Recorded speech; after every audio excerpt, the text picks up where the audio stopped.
He graduated from Mendel High School and played for Coach Mayden during the early 1990s. He could do it all. He brought versatility, athleticism, and leadership to every game. Whether playing outfield or infield, he was a leader on the field and off the field. His teammates respected him. He represented the program with pride and professionalism. After his playing days, he returned to the game and coached with me. Today, he is the head baseball coach at Neatwood Valley High School. Mr. James Breeze Thornton.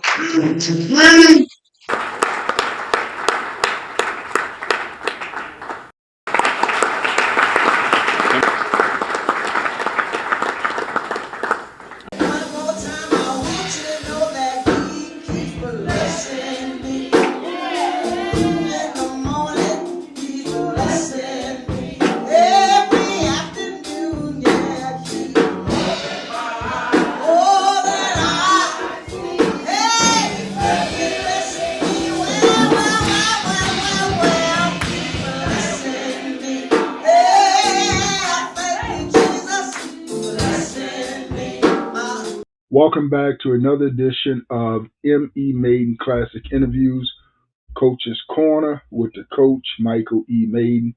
As we got a great show lineup for you today. Last couple of shows, we gave you some highlights from our team reunion, and we'll be back with some more highlights in future shows. But right now, we're back to the MLB stars of the game, and we got a show lineup for you today. We got Cam Smith, Houston Astros. We got Mike Vessel from Chicago White Sox. Oh, that was an interview. You got to see that one. And then we got Lamont Wade Jr. of the Houston Astros. So this show gonna go by quick, but it's lively. So you make sure you stay tuned. And don't forget to check us out on our YouTube channel where you can catch these shows.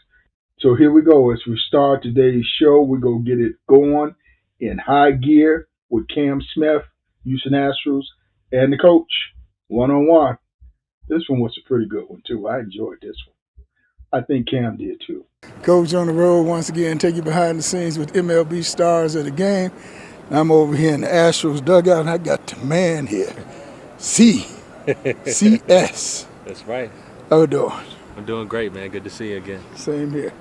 Now let's talk about this bigger league experience. Last year you was on Coach's show, crying and boo-hooing about when you got heard you made it to the big leagues. What's it like when you got the message you was going to the big leagues? Yeah, I think you saw it in that video, man. Just broke down in tears instantly. And You're crying crying like a baby. All my emotions came out like that. Mama was crying. Yeah, 100%. Daddy was crying. Yeah. Y'all just had a good old crying fest. Yeah, we did. Yeah, we did. You better believe it. Now you through the honeymoon, and you know what it's all about. So what have you learned as you progress? Yeah, I mean it's about business. You know, it's not always going to be la la land. You know, all fun and games. You gotta produce on this field every day. You gotta show up, get your body ready, and produce out there. So I mean, does it get easier as you learn your way around, or does it, you just learn your way as you go? Yeah, learn your way as you go. I think you learn something every day. I'm still learning a lot every single day, but I do think with experience, some things come to you more natural. You know, that you don't have to force as many things. And then again, guys think you just get to the big leagues and get drafted and you're in the big leagues. You understand now it's a whole nother world when you cross this line. Yeah, it's a whole new ball game, man. It's the best of the best every day. Mm-hmm. You know, even the guys that are coming in a 10-run deficit, they're throwing 100. You know, you always got to be on your best. So it's definitely brings the best out of you. So what about your travel? What does it do to it? What does a 162-game schedule do to a major league body? Man, honestly, we fly pretty good. You know, I've never flown in a private jet like that, so I get to kind of kick my feet up. But sometimes we do get in at, 3 a.m., 4 a.m., sometimes 6 a.m. To the different city we're going to. That's kind of tough. But other than that, man, the flights are awesome. You get to lay down, watch movies. See, Coach ain't been on a private jet, so you just gonna let the world know you be on a private jet. Huh? Exactly. You got to let them know. So I mean, and then you get some food on that private jet. Oh yeah, too, we right? get good food. Yeah, we Okay. get good food. We have a nice spread all the time. Great service. The flight attendants are awesome. Somebody to be your guest one day and travel with you. A day in the life. There you go. Yeah. So I mean, when you come to the ballpark and you walk out here on the field, I mean, and you see 30, 40,000 fans in the stands. What does that do for a young guy like you? It's a great feeling, especially last night, Friday night here in Chicago, South Side. It was packed out stadium, and that's exactly what we want. No matter if we're home or away, it's exactly what we want to play in front of. We're playing, it's like we're on a stage, playing in front of so many people. It's a great feeling. Then you gonna come up there and hit a 2-run bomb to put the game out of reach. You wasn't supposed to be short out like that now. That was pretty cool. That was a great moment. I think everybody had in that bat at least once that inning, that 8-run inning late in the game. That was awesome. That showed how resilient we are. You go rub it in and let us know you batted around on our team here in Chicago. No, it's good competition for sure. They got great bats over there, great arms, but yeah, it's good competition. So man, has the newness of it. You got past that stage, the shell shock, seeing the guys that you've seen on TV coming up Right. and you idolize. Have you got past that shell shock? I don't think so. There's still some guys like Byron Buxton. When I see him in person, it's really cool to see him.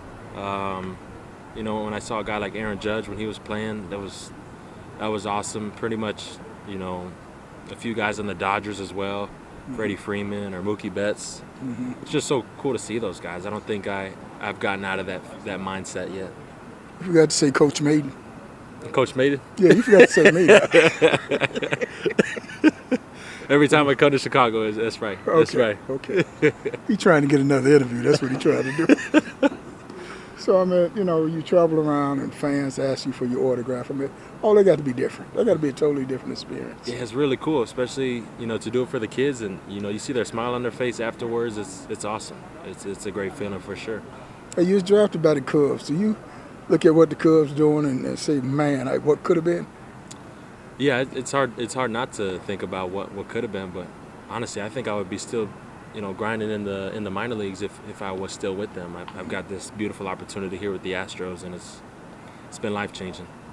It's hot down in Texas all the time. It is, but you know what? We don't really see the sun too much because we got that dome over there, so we're protected. We're protected over there. So now you go rub in that y'all got a dome and you fly on private jets and everything. Everything, man. Okay, I'm hanging out with you. We're gonna be boys. Okay, can we be boys? That's right. Okay. Exactly right. Let everybody know. Coach No Cam Smith.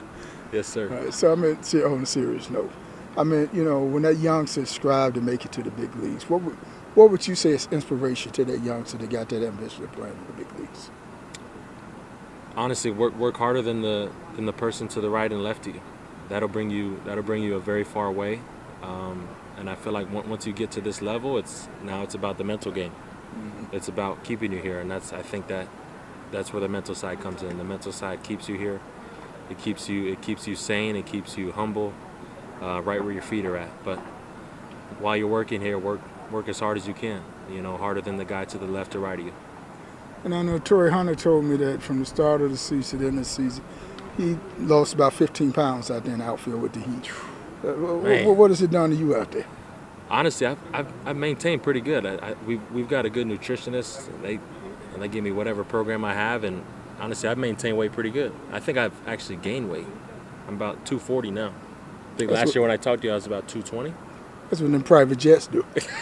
They're private jets. You got it. So you're playing in the big leagues. You're playing for the Astros.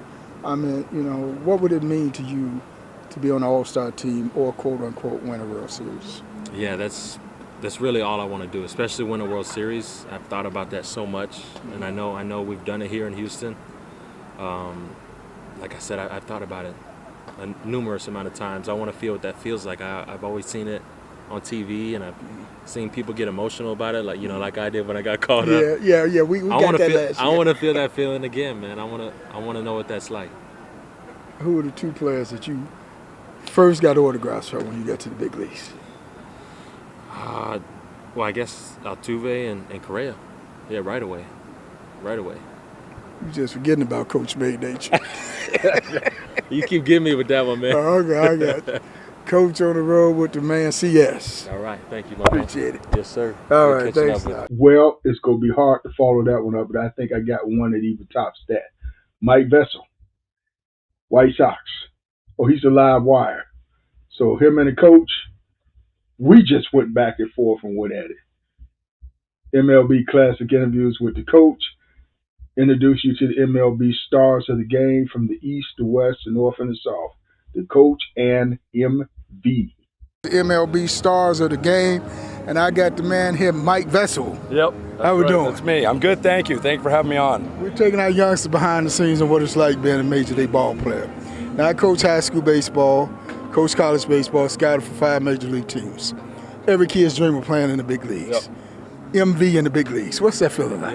Yeah. I mean, being in the big leagues is a dream come true for me, and I spent my whole life working towards it. But at the same time, I definitely think once you get here, you gotta then finally enjoy it. Don't put too much pressure on yourself to try and do too much. You're here for a reason, so somebody believes in you that you're good enough to be up here. So believe that, understand that, and just go for it. So I've always told my guys it's all about getting opportunity. Yep. Where did opportunity start for you? I think for me, really in high school when the varsity coach wanted me on the team, I was just willing to do whatever it took as a freshman. And then I think from there, just being able to play at a decent level in high school and then get recruited by colleges, and the University of Virginia came along and recruited me, and they wanted me to play for their program. And I think realistically, though, the opportunity started in high school, and just being a team first guy and focusing on winning was really what mattered to me the most. And I think everything else skill wise then took care of itself because I was more focused on winning the game than I was my own performance. So what was your clock at in high school? So my freshman year, I didn't throw as hard, around low 80s. But by the time I got to senior year, I was sitting up around 90, 95, 96 miles an hour. 95, 96. Yeah. I need to know you were using when I was coaching college. Yeah. You was beast mode out there. Yeah, I was, yeah. But you just run back through the fastball. Nobody's hitting you, huh? Yeah, no, nobody's hit me, no shot. I actually faced Sean Burke in high school. I struck him out, so, yeah. Then when you moved up that ladder, you found that everybody could have fastball. Yeah. Then once you get to college, everybody can hit the fastball. Yeah. So you learn about that slide change up on it. Yep. Exactly. Let me rephrase it. What we call get yourself out pitches. Yeah. Exactly. So I mean, what was that? What was college like for you? I mean, college at first was an adjustment. Even as good as I could be in high school, learning how to play at the next level, and then once I kind of got used to college ball and everything. I had some success, not as much as I'd like, but then I was able to be grateful enough to get drafted by the Mets, and then once I got to pro ball, I kind of flew all the way up. But once I got to AAA, I struggled again. But all those lessons I learned in AAA about struggling and everything, they helped me get here. So it wasn't a smooth ride by any means, but just kept working, trying to get better, and now I'm here. Yeah. So, I mentioned I scout for 5 teams. One of the 5 teams I scout for was the Mets. Yeah. Love that, yeah. So, we kind of got a bond. Yeah, we do, yeah. We brothers, we twins. So, I mean, let me steal a page from Nick's question. Yeah. He said he was the straw that stirred the drink. Rumor has it that you the straw that stirs everything on this team. Yeah, maybe, yeah. I hear you take credit for the pitchers win and the hitters hit. I hear you take credit for everything. No, I take more credit for the hitting than I do anything else. But no, it's those guys out there. It's not me. But no, I just like being, supporting my teammates in any way I can, and that's what it's really about. You're the life of the team. Yeah. I can take credit for that. I can take credit for that, yes. How you going to take credit for the hitters and you don't hit? That's what, I ain't going to tell you, but that's what one of your pitchers told me. No. I like to joke around that I do take credit, but no, it's not me. But no, I will take credit that I'm the life of the team in terms of energy. There's no doubt about that. Well, you got to have that. Coaching 40-plus years, you got to have that. You got to have that energy. Yeah, exactly. Now, this is a young team. Yeah. And let's be real, they're surprising everybody. Yeah. But, I've learned in my experience as coaching, it's not always the best talent, it's the best chemistry. Yeah, no, I totally agree with that. It's as much as talent does matter, I think everyone plays at a higher level when you're close, you're connected, you have good chemistry. You can believe you can beat anybody. And that's the beauty about baseball. Anybody can really beat anyone on any given night. But we've just done it more consistently this year. But I think that's the other thing, too, is even though we're young, I think guys are realizing how good they could actually be. So I don't really think this is just a this year thing. I think this is for years to come as well. You know, I had this motto when I was coaching my team: loosey-goosey baseball. Yeah. You got to have fun out there. Yeah, you have to have fun. You can't win games with being too tight all the time. You got to have fun out there. And the crazy thing about my team, we go on the road and road trips, out of town tournaments, and they'll lose, but they come back to the hotel and they have more fun running around as a team than they did on the field. Exactly. Like, look, you're going to lose games during the year, so you can be upset for a little bit, but then you got to turn the page. You got to focus on tomorrow. So when you look around big leagues, you're in that 780 clubs, 780 elite players playing in big leagues per season. You're in that 780 club. Yeah. I mean, what's your thoughts about that? I mean, it's crazy to think about percentage-wise and everything that there is only 780 of us. As small as it is, it seems like, I do know a lot of people in the baseball community, but it's an honor. It's an honor that there's only 780 guys in the world every year who get to play in this league, and it's something that's really special. Who are some of the players that you idolized growing up? Growing up for me, like I grew up a Red Sox fan, so Josh Beckett is a pitcher, Clay Buchholz, Pedro Martinez, but then also hitting-wise, Big Papi, David Ortiz, for sure. Yeah, David Ortiz, obviously he's a Boston legend, but just growing up watching him and those Red Sox teams, it was special. So you don't come on Coach Show and throw around all them heavyweights, huh? Yeah, that's right, yeah. So, I mean, you got 3 guys who made the All-Star team this year. What's your thought on that? I mean, they deserve it, man. They at one point I thought we were going to have even more, but I think, it just speaks volumes about, the guys and the work they put in the off season, and, being an all-star, we talk about 780, that's even a smaller group every year. So it's such an incredible honor, and those 3 guys, there's nobody more deserving. And what's your status with the team right now? No, I'm doing well. Rehab's going well, recovery's going well, and I'm working to get back and be pitching again. And like I said, every day, just show up, bring the energy. So with all the work that goes to get to the big leagues, so you get here, and in your younger days, you go through that struggle, a player goes through that mental struggle of staying here. Yeah. I mean, when you run into an injury, is there fear in you that, or I should say in a player in general, that I may not come back from that injury? I mean, look, like there's always going to be those thoughts about how you're going to come back, but at the same time, there's been a lot of guys who have, you just got to trust what you're doing, trust your work, and at the same time, to play at this level, a lot of guys get hurt every year. There's a cost that comes with playing at a high level, pushing your body. So, look, I've got all the faith in the world. I'm going to come back better than ever and be great and feel great, and just trust the trainers, and they've been so awesome with me, and just trust the work I'm doing.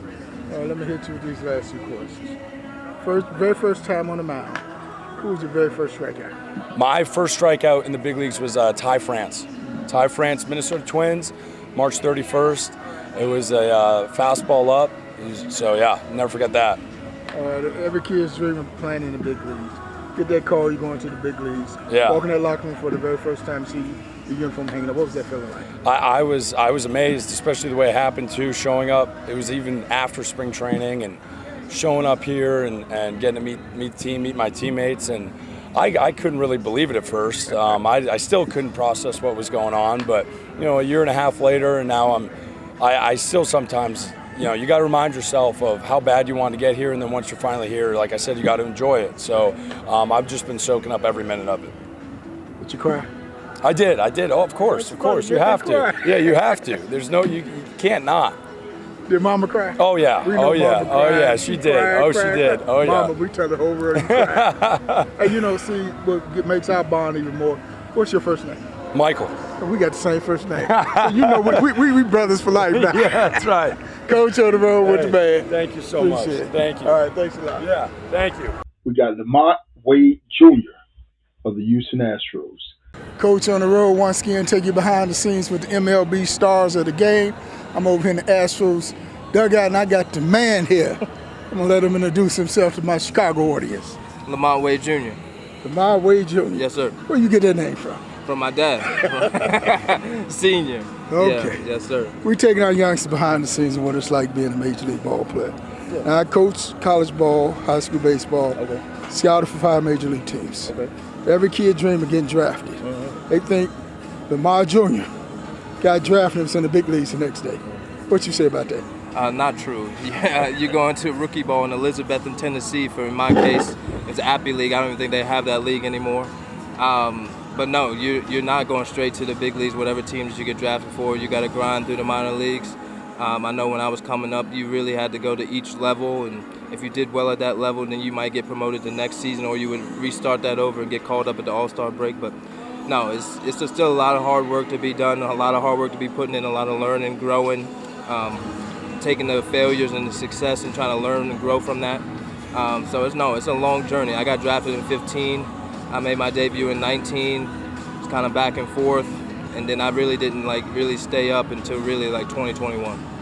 So what's the mental stress like playing in the big leagues? Oh, I mean, on the field stress, off the field stress, I mean, it's just a lot that people don't really see. They just think that, life is all peaches and cream. That's because you're in a major league uniform. You still have the same problems that you got going on. Things that go on off the field, in the organization, stuff like that. So it's a lot of wear and tear on you mentally and physically, but you got to learn to grow from it, and you got to learn that with your experiences and put them to the best use to grow from it and become a better person. And you the show, you part of the entertainment. So I mean, you miss all the graduations, the barbecues, the family reunion. Yes. You miss it all. You miss it all. You really do miss a lot of family time. You miss a lot of birthdays, like you said. Your young cousins. Growing up and stuff like that. College graduations. Family reunions. You miss it all because you're here for this. The grind starts in February with spring training, and if you're lucky, it's to the end of October and a little bit into November. So it's a long season. You miss your family a lot. You're away. You're constantly going on road trips. You're home for 3-4 days, and you go on the road. Kind of living out of a suitcase in a hotel. You got to try and find places to live. So it's definitely a lot of grind, but I'm not gonna complain about it. I'm very grateful to play this kids game for fun. Out here as my job. So it's definitely a blessing to come to the ballpark every day. Hey, when I coached high school, college ball, we got on vans, the bus, whatever, and about an hour and a half before game time, we showed up at the ballpark. Right. And we were lucky at the visiting team. We got to take a BP at pregame. Right. You guys here 6-7 hours before game time. Oh yeah, I mean the game today is at 6:10. I got on the bus at 12. I'm starting my routine and start working around 12:45. So and then you constantly going throughout the day. You get your little breaks here and there, but most of the time you're here just prepping your body, getting your body ready to play 9 innings. And as you get older, it takes a little more, it takes a little longer to get it going. But you start to learn and get into a routine, and you're trying to learn how to fuel your body the right way. Get your recovery after the game, go right back home, go to the hotel, go back to where if you're at home, go back to your house, and really get your sleep and your recovery, because it's 162 games. You got to really take care of your body. Your best ability is availability, and that's real. Now, we were on the road with our team. We were in tournaments. We go back to the hotel. They turn on ESPN and watch some da-da-da moments. You turn on ESPN and watch Sports Center, and watch to see if you're in highlights. No. I will admit, when I was younger, when I was early in my rookie year and the year after that, yes. But now it's to the point where I'm leaving here late. I got to get in the cold tub, hot tub, do my treatment after the game. Then by the time I get home, it's almost it's late. So I got to get in the bed and go to sleep. Come on, now, I'm telling you, when I was young, when I was younger, and in the rookie year and the year after that, yeah, for sure. But right now, no, man. It's just how can I get my rest and recover and come back and play again today? Okay, last couple questions. I won't hold you too long. Who were some of the players when you were coming up as a youngster you idolized seeing on TV? Adam Jones for sure. Being from Baltimore, watching those Orioles team, watching him patrol center field. And not only the way he played, but the way he carried himself with the media, with the fans. He always had a smile on his face. It was just really cool to watch him play in the way that he carried himself as a professional, for sure. So, I see when I'm in the home team locker room, sometimes they be sending the locker room crew over there to get autographs from other players. You get autographs from other players? Yeah, sometimes, yeah, for sure. If it's somebody for sure, like you like you grew up watching, or somebody's game that you really respect, or it's one of these young guys who you can see like, whoa, he's gonna be something special, for sure. Like honestly, for this trip, I'm probably gonna ask Brandon Beaumont over there, Brady Montgomery, if he can sign me a bat, because I played with him this year, starting in Charlotte. I was in Charlotte to start the year with the White Sox, and I played with him, got to know him really well. And he's a great young kid, and he's going to be a superstar, a future superstar in this league. So I'm definitely going to get a bat while I can before it costs me too much. Well, if he don't give you a bat, coach will sign one for you. You got one about it. I appreciate that. So every kid's dream of playing in the big leagues.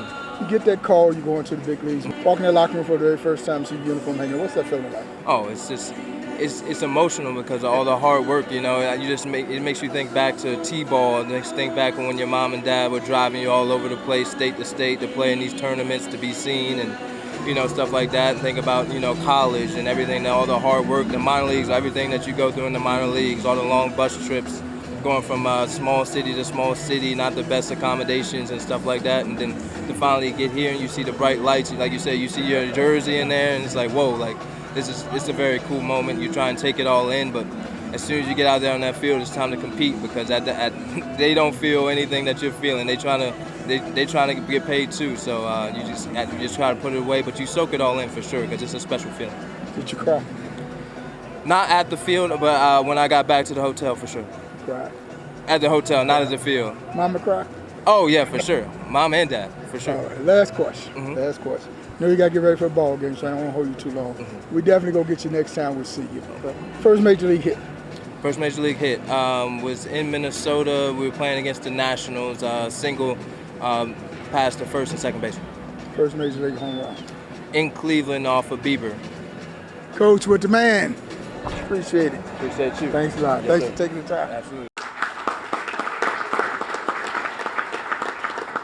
All right, our Group 3 honorees. Step forward, please. Mr. Nate Vincent, William Betty Stewart, Vernell Harvey, Sonny Drew Beta, Nate Moore, Derek Cooper, Tony Hines, Melvin Graves, Quentin McLean, Matthew Frazier, Trevor Bradley, Xavier Burns, Xavier Roman, James Breeze Thornton, David Lyons, Jerry Naughton, and Michael Pettis. All right, this is the 2026 Coach Mayden's first team all-tournament team. First team, as I unveil our first team all-tournament team shirts. Thank you.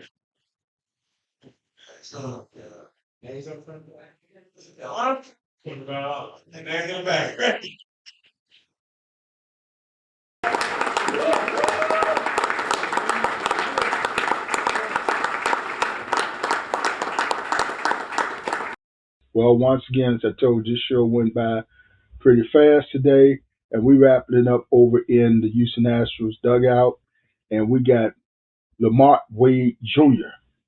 and the coach. This was another one. These were three pretty good interviews back to back to back, as the coach is out there bringing you the MLB stars of the game in your living room. So make sure you tune in to our next show, and tell a friend to check us out every week. The coach. Peace out. That's a wrap for today. Peace out to our next show. And once again, we'll be back. The MLB Classic interviews with the coach, Michael E. Mayden, and Coach's Corner.